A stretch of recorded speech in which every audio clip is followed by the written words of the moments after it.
most poignant political memories of my life, and I'm sure it will resonate with me forever, was the passing of your granddad and all of the ceremonies that surrounded that and tributes. And I was thinking about that this morning.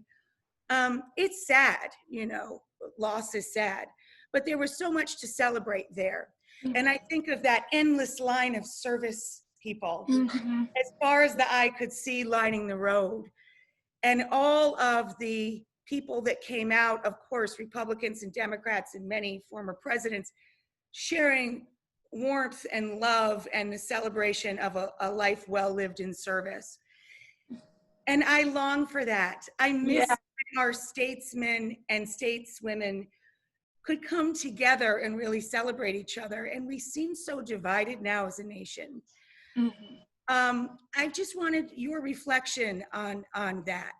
It's true. And I think back to that time where his time, which was that he had friends all over from both sides of the aisle that he loved. And he really believed in humility.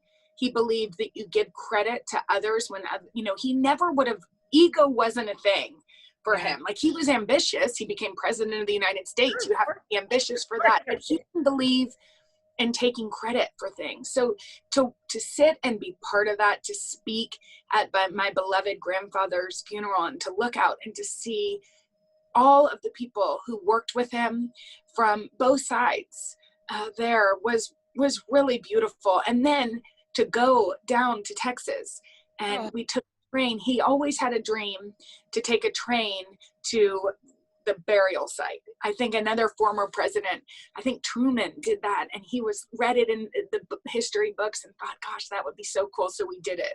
And we took a train from Houston, Texas to College Station, Texas, where we buried him in his library, and people were all lined up on the street. I know.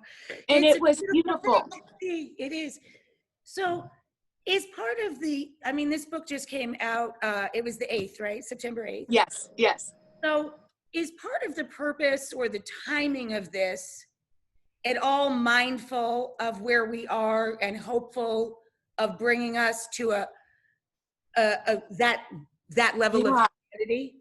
Well, I'm sure, Rachel, you feel like this too. A lot of people have longed for those that are gone recently. Like, I have just longed to sit at a table, I can imagine it, with my grandfather on one side and my grandmother on the other, and debate and talk, and people have asked me a lot through this book tour, like, how did your family have political conversations? And we had them, but they were always based in love. Yeah, we had them openly. We weren't scared to talk about things because we knew at the root of our relationship was love. And I believe our leaders need to lead with that same love, with that respect, with that dignity and kindness. And so I long to sit with them and hear what they have to say and debate, because they love debating. They loved hearing other people. And like, that's the other key. And taking the point of view, right? Yeah. What are some of the things that you want people to know, little nuggets that are in the book, things that they might be surprised by to know? Yeah.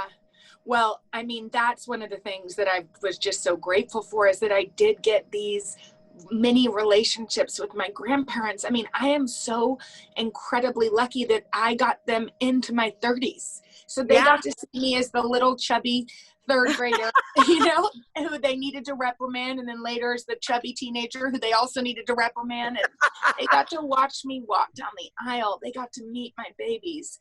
Like, I just feel so fortunate for that. You know, one of the things that is the most precious to me, and I don't know if you found this with your grandparents, is I have their letters.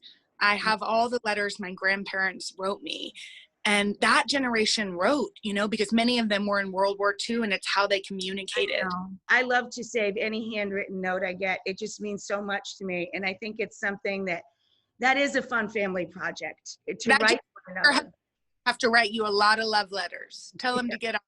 I don't think John's ever written me a love letter. He's written me a love song. He's a musician. So I've gotten a song or two over the years. I'm sure a couple songs I didn't want based on me were also about me.